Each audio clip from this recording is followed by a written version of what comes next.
The rain came down in sheets, a relentless curtain of gray that blurred the world beyond Thomas Reed's windshield. At 35, he was a man who had everything: CEO of Reed Properties, a real estate empire that stretched across skylines, a sleek black Bentley that purred beneath his hands, and a fortune that could buy silence or loyalty as needed. But tonight, as he drove through the storm-swept outskirts of the city, he felt none of it. The day had been a marathon of meetings, each handshake and signature piling onto a weariness he couldn't shake. 2 years ago, his wife had walked out, leaving him with a divorce decree and a mansion too big for one soul. Success hadn't filled the emptiness, it had only made it louder. Lightning cracked the sky, illuminating the road ahead, and Thomas squinted through the downpour. He should have gone home, to the sterile quiet of his marble-floored estate, but something pushed him onward, a restless itch he couldn't name. The neon flicker of a sign caught his eye, the rusty anchor, a dive bar, hunched on the edge of nowhere, its gravel lot pocked with puddles. It wasn't his scene, not by a long shot, but the storm gave him no choice. He pulled in, tires crunching over loose stones, and killed the engine. For a moment he sat there, listening to the rain drum against the roof, then grabbed his coat and stepped out.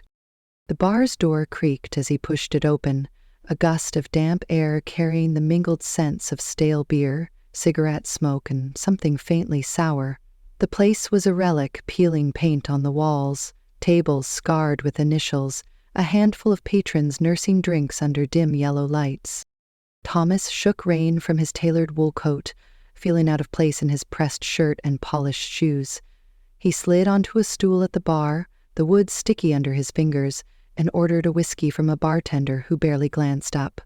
He wasn't here to stay, just to wait out the worst of the storm. Then he heard it. A voice rose from the corner of the room, soft at first, then swelling into something that gripped him like a hand around his heart. He turned, glass halfway to his lips, and saw her. Clara Evans stood on a makeshift stage, no more than a raised platform with a wobbly microphone stand. She was 32, though her eyes carried years beyond that hazel, deep and shadowed with a quiet ache.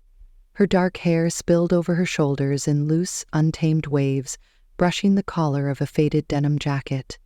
Her jeans were frayed at the knees, her boots scuffed, but she stood like she owned the space, her voice weaving through the air like a thread of silver. She was singing Nights in White Satin, an old song Thomas hadn't thought about since his college days, when he played it on repeat in a dorm room lit by a single lamp. Her rendition wasn't polished or showy, it was raw, each note trembling with a longing that hit him square in the chest.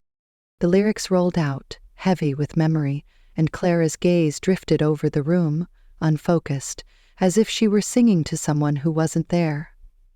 Thomas couldn't look away.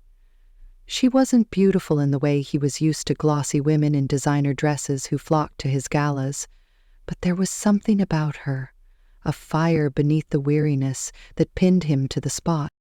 When the song ended, a smattering of applause broke the spell. Clara gave a small nod, no smile, and stepped down, her boots thudding against the warped wooden floor. She moved to the bar, sliding onto a stool 2 seats from Thomas, and ordered a beer, the cheap kind, he noted, the kind you drank to forget. Her hands shook slightly as she lifted the bottle, and he wondered what story lay behind them. Against every instinct that told him to stay detached, he spoke. "That was beautiful," he said, his voice low but clear over the hum of the bar. Clara glanced at him, sizing him up with a flicker of surprise. "Thanks," she said, her tone dry but not unkind. "It's how I get by." Up close he saw the faint lines at the corners of her eyes, the way her lips quirked like she was used to deflecting compliments. He shifted closer, resting an elbow on the bar. "You sing like you've lived it," he said, and she laughed, a short, sharp sound that caught him off guard. "Haven't we all?" she shot back, taking a sip of her beer. They talked, tentative at first. The rain, the bar, the way the storm made the night feel endless. Thomas found himself unwinding, her words cutting through the armor he wore like a second skin. She had a wry humor, a way of turning his questions back on him that made him smile despite himself. The bar grew rowdier as the wind howled outside, and when a gust slammed the door open, scattering napkins across the floor, Clara stood. "Come on," she said, nodding toward the porch. "It's quieter out there." He followed her, the rain pounding the tin awning above them, a wall of water sealing them off from the world. She leaned against the railing, her jacket slick with droplets, and Thomas stood beside her, close enough to feel the heat of her presence. "You don't fit here," she said, eyeing his coat.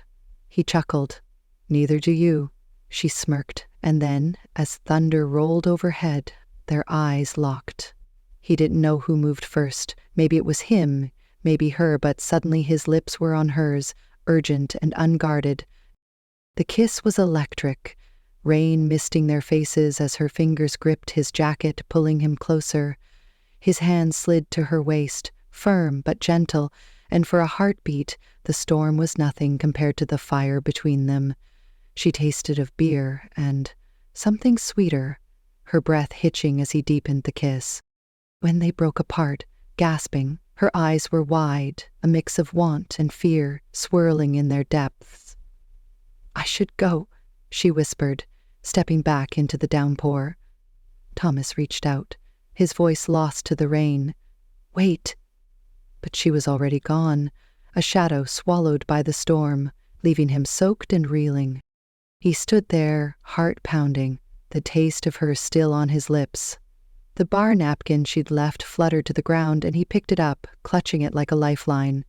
For the first time in years, Thomas Reed felt alive, not the calculated, controlled man he'd become, but the one who'd once believed in something more. Clara Evans had stormed into his night, and he knew deep down he'd never be the same. Thomas Reed woke to the sound of rain pattering against his Bentley's roof, a dull rhythm that matched the ache in his chest. He'd fallen asleep in the driver's seat, parked outside the rusty Anchor, the bar's neon sign now dark in the gray dawn. His coat was damp, his shirt wrinkled, but none of it mattered. Claire Evans lingered in his mind like a song he couldn't stop hearing, her voice, her kiss, the way she'd vanished into the storm.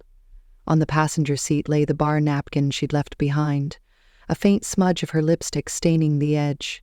He lifted it, inhaling a trace of her scent, cheap perfume mingled with rain, and felt a jolt he hadn't known since before his divorce.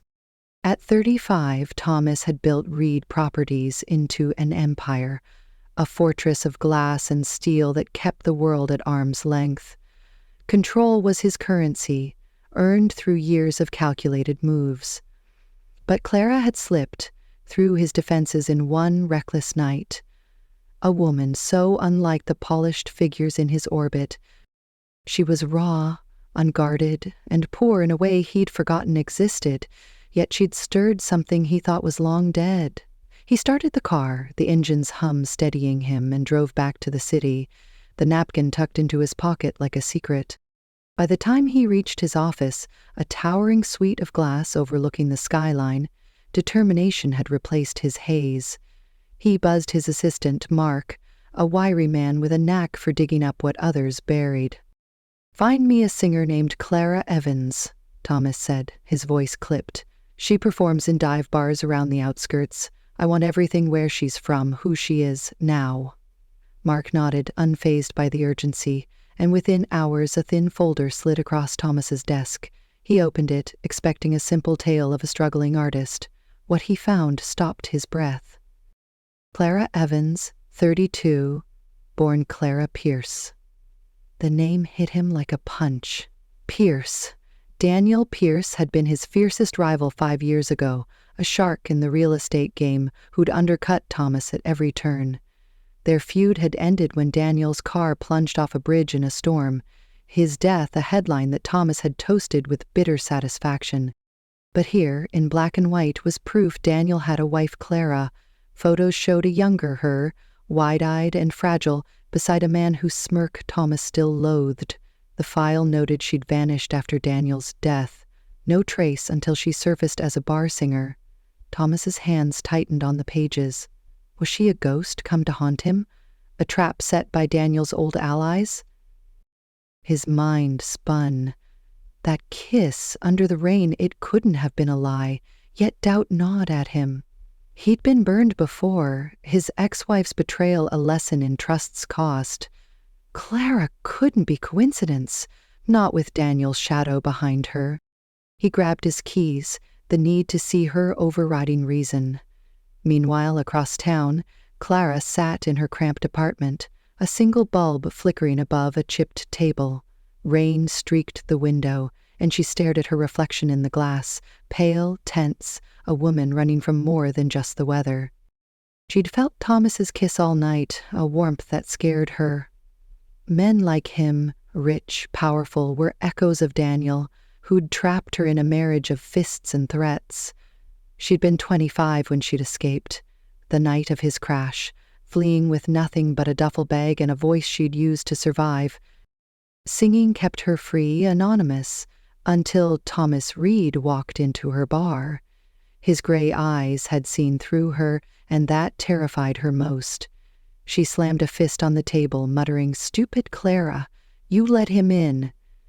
She couldn't afford this, not when her past could claw its way back. Thomas didn't find her at the Rusty Anchor that night. The bartender, a grizzled man with a lazy eye, shrugged. "She's not on tonight. Comes and goes." Frustration coiled in Thomas's gut. He wasn't used to losing what he chased. He spent the next day tracking her gigs through Mark's intel, landing at the Blue Note, a hole-in-the-wall bar even rougher than the last. Smoke hung thick as he stepped inside, and there she was, mid-song, her voice cutting through the din. She sang Hallelujah, slow and mournful, and Thomas stood by the door, watching her sway under a cracked spotlight. When she finished, the crowd clapped, but she didn't linger. She grabbed her jacket and headed for the exit until Thomas blocked her path. "Clara Pierce," he said, his tone hard, testing her. Her eyes widened, panic flashing before she masked it. "Don't call me that," she snapped, shoving past him. He caught her arm, not rough, just firm, and held her gaze. "Daniel's wife. You think I wouldn't find out? What's your game, Clara? Why me?" His voice was steel, but beneath it, a flicker of something raw. Fear, maybe, or hope. She yanked free, her breath uneven. "I'm not his anymore. I ran from him 5 years ago when everyone thought he died. I don't have a game, Thomas Reed. I didn't even know who you were until last night." Her words trembled, but her stare was fierce, daring him to call her a liar. He searched her face, the tightness around her mouth, the shadows in her eyes, and saw no deception, only pain. "He was my enemy," Thomas said, softer now, "and you were his." Clara laughed, a bitter sound. "I was his prisoner. You think I chose that life?" She turned away, hugging her jacket close. "Leave me alone, Thomas. You don't want my mess." She slipped out the door, disappearing into the night, her footsteps swallowed by the hum of the city. Thomas stood there, hands in his pockets, the folder's weight heavy in his memory. She wasn't a trap, she was a survivor, and that made her more dangerous than any scheme Daniel could have cooked up. Back at his office, he poured a whiskey, staring out at the rain-slicked skyline. Clara wasn't just a singer, she was a piece of his past, crashing into his present. He should walk away, protect his empire, his sanity, but the napkin in his pocket burned against his chest, a reminder of her lips, her fire. He downed the drink, resolve hardening. He'd find her again, not to accuse, but to understand, because Clara Evans, whoever she'd been, had woken something in him he couldn't bury. Thomas Reed couldn't let Clara Evans slip away, not after the truth she'd thrown at him like a stone through glass. She wasn't Daniel Pierce's pawn, but a woman who'd clawed her way out of hell, and that shifted something inside him. At 35, he'd spent years guarding his heart, turning it cold after his ex-wife's betrayal shredded his trust.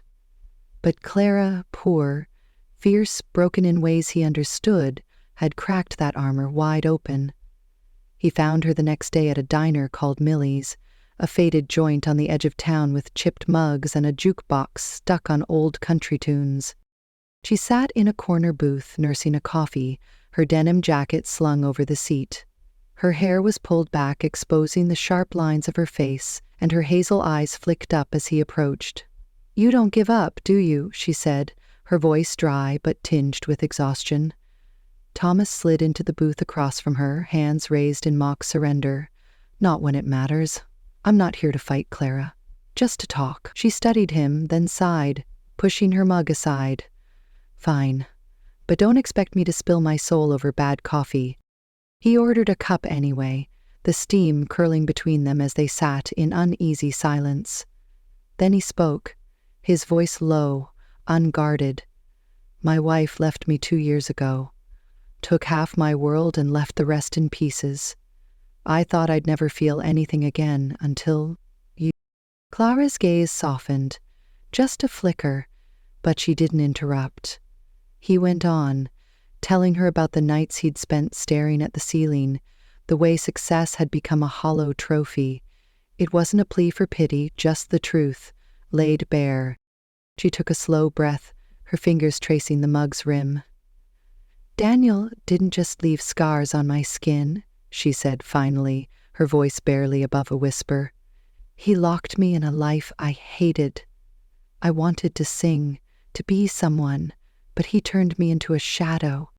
When he died, I ran. Been running ever since." Her eyes met his, raw and unguarded. "You're not him, Thomas, but men like you, rich, powerful, they scare me." He nodded, absorbing her words like a weight he'd volunteered to carry. Days later, he showed up at her apartment, a cramped walk-up with peeling paint and a fire escape that groaned under its own rust. He carried a paper bag of takeout, fried chicken from a place he'd passed on the way.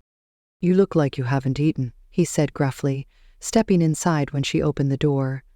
The place was sparse, a sagging couch, a scratch table, a single lamp casting a dim glow, but it felt alive with her presence. They ate in silence, grease staining their fingers, and Thomas felt an odd peace settle over him. Afterward, Clara pulled an old guitar from under the couch, its strings worn but tuned. "Something for you?" she said, a faint smile tugging at her lips. She strummed softly, then sang Landslide, her voice weaving through the small room like a thread of light. Thomas leaned back, watching the way her fingers moved, the way the lamp's glow danced across her face.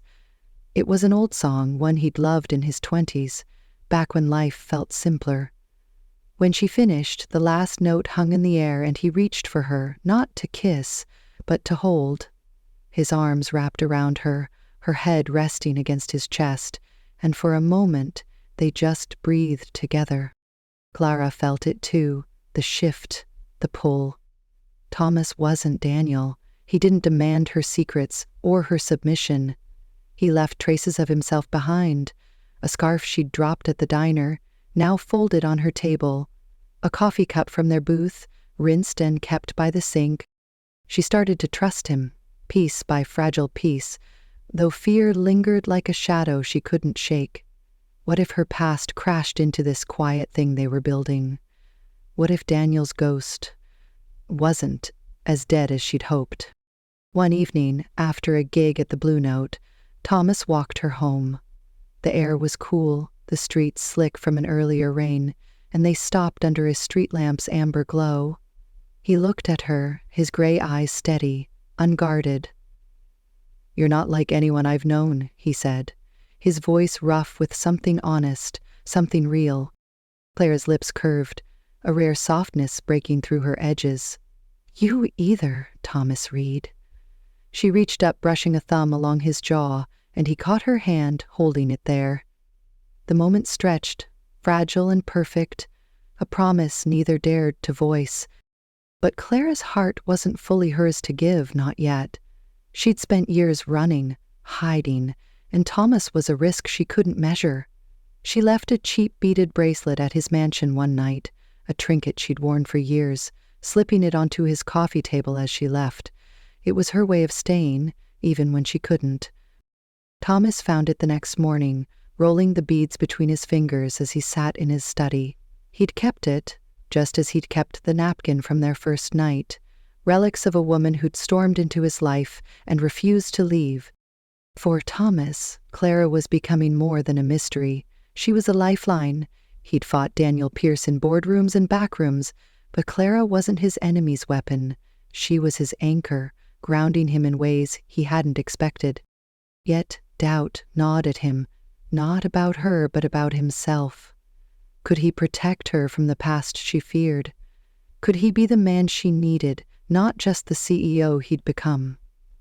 He stood by his window, staring at the city lights, the bracelet in his pocket a quiet weight. Their bond grew in these small, stolen moments, coffee stains on diner napkins, the strum of her guitar, the brush of her hand against his. Each one wove them tighter.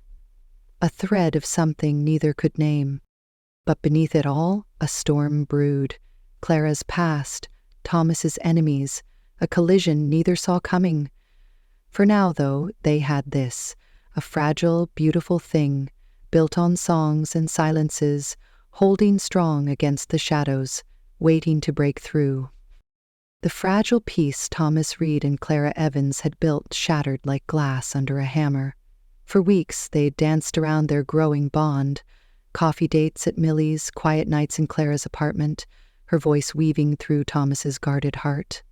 At 35, he'd convinced himself he could protect her, that the shadows of her past wouldn't touch them, but the past didn't stay buried, and it came roaring back on a Tuesday afternoon in the form of Daniel Pierce. Thomas was in his office, a fortress of glass and steel overlooking the city, when the door swung open without a knock. He looked up from a stack of contracts, and there he stood, Daniel, alive, scarred, and seething. The man Thomas had buried in memory 5 years ago after a car crash that should have ended him loomed larger than life. A jagged scar ran down his left cheek, but his smirk was unchanged, dripping with venom. "Miss me, Reed?" he drawled, tossing a USB drive onto the desk. "You've got my wife. Thought you keep her all to yourself?" Thomas's blood turned to ice, but he kept his face a mask. "She's not yours," he said, voice low and steady. "She hasn't been for years." Daniel laughed, a harsh, grating sound. "Clara's mine, always will be." "That drive?" "Proof. She helped me move dirty money millions, Reed. Hand her over, or I leak it to the press. Your precious empire crashes and you're left with nothing." He leaned closer, eyes glinting. "You've got 24 hours?" Then he was gone, leaving Thomas staring at the drive, fury and fear warring in his chest. He didn't tell Clara right away, not because he doubted her, but because he needed a plan. That night she sang at the Blue Note, her voice steady despite the tremor he saw in her hands. Afterward, he drove her to his mansion, rain hammering the roof like their first night together. Inside by the fireplace, he told her everything. "He's alive," he said, watching her face pale. "Danielle, he's back and he wants you." Clara's breath hitched, her hands clutching the edge of the couch. "He'll destroy you because of me," she whispered, eyes wide with terror. "I should have known he'd find me." Thomas knelt before her, taking her trembling hands in his. "He won't touch you, Clara. I swear it. We'll fight this together." She shook her head, tears brimming. "You don't get it, Thomas. He's a monster. He'll burn everything you've built." But Thomas's grip tightened, his voice fierce. "Let him try. I'm not losing you." He called his legal team, his security chief, turning his home into a war room. They traced the USB's contents, forged documents pinning Clara to Daniel's old schemes, lies meant to ruin them both. Thomas wouldn't bend. The next blow came fast. Clara's phone buzzed at dawn, a text from an unknown number. "Come back, or Reed's empire burns." She showed Thomas, her face ashen. "He won't stop," she said. "He never does." By noon, rumors hit the press. Whispers that Reed Properties harbored a criminal, that Thomas was complicit in dirty deals. Stocks dipped, investors called, and the board demanded answers. Thomas stood firm, his team digging into Daniel's shadows, but the pressure mounted like a storm ready to break. Daniel's ultimatum expired that night, and he made his move. Thomas got a tip. Daniel was holed up in a warehouse on the city's edge, a crumbling relic of his old empire. Clara insisted on going.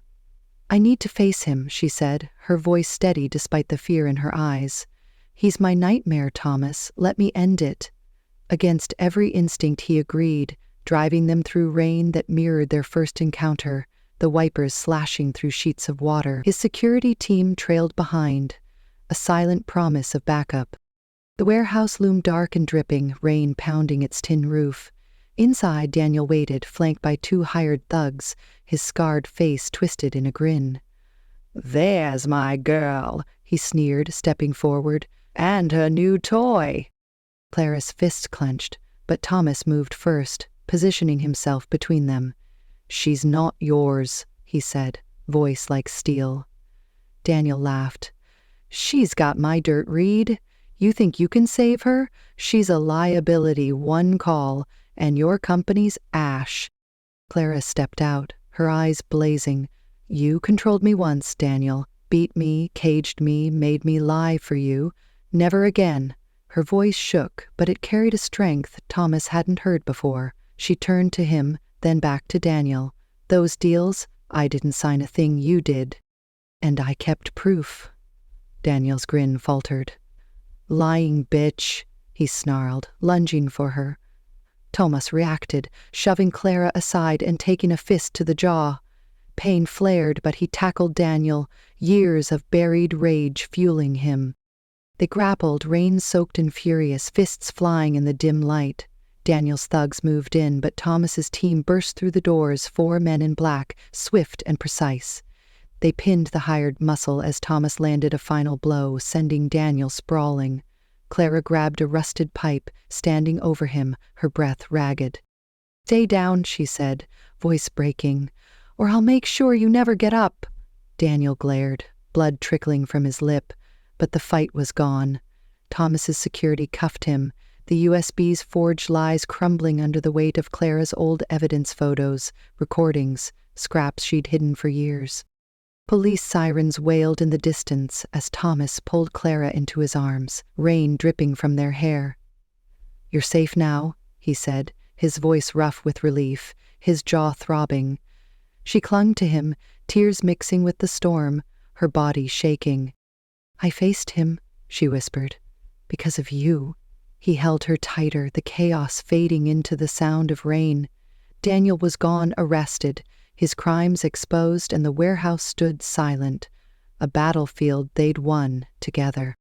Back at the mansion, they collapsed by the fire, soaked and bruised. Thomas brushed a strand of wet hair from her face, his touch gentle, despite the ache in his knuckles. "You didn't have to do that," he said. Clara met his eyes, a faint smile breaking through. "Yes, I did. For me. For us." The rain slowed outside, and in that quiet, Thomas knew this wasn't just survival. It was something deeper, something neither of them could walk away from. The storm that had raged through Thomas Reed's life finally quieted, leaving only the soft crackle of the fireplace in his mansion. Clara Evans sat beside him, her damp hair clinging to her cheeks, her hands still trembling from the showdown with Daniel Pierce. At 35, Thomas had faced boardroom battles and cutthroat rivals, but nothing compared to the fight in that rain-soaked warehouse, the fight to keep Clara safe, to prove she wasn't alone. Now, as the rain tapered to a drizzle outside, they sat wrapped in blankets, the warmth seeping into their bruised bodies and weary souls. Thomas reached for her hand, his knuckles raw from the punches he'd thrown. "You're here," he said, his voice rough with relief. "That's all that matters." Clara's hazel eyes met his, glistening with unshed tears, and she squeezed his fingers. "I faced him, Thomas. Because of you." She leaned into him, her head resting against his chest, and he wrapped an arm around her, pulling her close. The firelight danced across her face, softening the lines of fear that had haunted her for years. "I don't need the world," he murmured, his lips brushing her hair. "Just you." She tilted her face up, a faint smile breaking through. "You're my home, Thomas." They stayed like that, the silence a balm after the chaos. Clara's breathing steadied, her body relaxing against his, and Thomas felt a weight lift, not just from the night, but from the years he'd carried alone. His divorce had left him hollow, a man who'd traded love for control, but Clara had stormed in with her songs and her scars, showing him something worth fighting for. She shifted, pulling the blanket tighter, and whispered, "I thought I'd lost this feeling safe." He kissed her forehead, slow and deliberate. "You'll never lose it again." Time moved forward, the city healing as their wounds did. Daniel Pierce was gone, locked behind bars, his empire of lies crumbling under the evidence Clara had kept hidden all those years. Reed Properties weathered the storm, stocks rebounding as Thomas's team spun the truth he'd protected an innocent woman from a criminal's vengeance. But Thomas cared less about the headlines and more about the woman who'd changed him. A year later, they stood together on a small stage he'd built for her, not a grand theater, but a cozy platform in a community arts center, lit by warm lights she'd chosen herself. Clara sang that night, her voice soaring through "The First Time Ever I Saw Your Face," a song she'd picked for him. She wore a simple black dress, her dark hair loose, and Thomas watched from the front row, his gray eyes fixed on her. The crowd was small, locals, friends, people who'd come to love her gigs, but to him, it was just them. When she finished, applause rippled through, and she stepped down, her boots clicking against the wood. He met her at the edge, pulling her into a hug. "You're incredible," he said, and she laughed, a sound he'd grown to crave. "You're biased," she teased, but her eyes shone with something deeper. They didn't rush to marry, didn't need a ring to bind them. They moved into his mansion together, turning it from a cold shell into a home. Clara's guitar leaned against the couch. Her cheap beaded bracelet hung on a hook by the door, small traces of her woven into his world. Thomas kept the bar napkin from their first night, framed in his study beside a photo of them at Millie's, coffee cups in hand. Their life wasn't perfect. He still worked late some nights, lost in contracts and calls, and she'd retreat into silence when old fears crept up, but they always found their way back. One evening, as they sat by the fire, Thomas traced lazy circles on her palm. "Love's a funny thing," he said, his voice soft. "I thought it was a weakness, something to avoid. Then you sang your way in." Clara smiled, resting her head on his shoulder. "It's a flame, Thomas. Lights up the dark corners we try to hide." He nodded, pulling her closer. "You're mine." She pressed a kiss to his jaw, whispering, "And you're mine." It was their truth, forged through storms and secrets. A love that didn't need to shout, just to burn steady and true. Their days filled with quiet moments. Lazy mornings, when Thomas made pancakes, flour dusting his shirt as Clara laughed from the counter. Afternoons when she'd hum old tunes while he worked, her voice drifting through the house. Nights when they'd sit on the porch, watching the city lights, her hand in his. When she faltered, a gig canceled, a memory of Daniel surfacing, he'd pull her into his arms, humming "Landslide" until she smiled again. When he stumbled, stress piling up, old doubts creeping in, she'd drag him to Millie's, sharing coffee and stories until the weight lifted. Their story wasn't one of fairy tales or grand gestures. It was real, messy, beautiful, built on the ashes of what they'd lost. Thomas was no longer the man who'd driven through a storm seeking escape. He was a partner, a protector, a lover who'd learned to let go of control. Clara wasn't the runaway hiding in dive bars. She was a survivor who'd found her voice, her strength, her place. Together, they'd turned pain into something enduring, a flame that no shadow could snuff out. One night, as they lay in bed, the rain tapping a familiar rhythm against the windows, Thomas spoke into the dark. I've loved you since that first night, wet shoes and all. Clara's laugh was soft, sleepy. I love you too, Thomas, forever. She nestled closer, her breath warm against his chest, and he held her tight, knowing they'd weathered the worst and come out whole. For you watching this story unfold on Emma Stories, here's the lesson. Love is the flame that lights the darkest corners of our lives. No matter the scars, the storms, or the secrets we carry, it finds a way if we let it. Thomas and Clara did, and maybe you can too. If their journey moved you, leave a comment below, tell us your thoughts. Hit that like button, share this with someone who needs a little light, and subscribe for more tales of hearts finding their way. Let's keep spreading love, one story at a time. Thanks for joining us on Thomas and Clara's journey, a tale of love that burned through storms and shadows. Here at Emma Stories, we believe every heart has a story worth telling, and we're here to share them with you. If their fight for each other touched you, leave a comment. Let us know what moved you most. Hit that like button to spread the warmth. Share this with someone who needs a little hope. And subscribe now to never miss another tale of love and resilience. Let's keep the flame alive, together.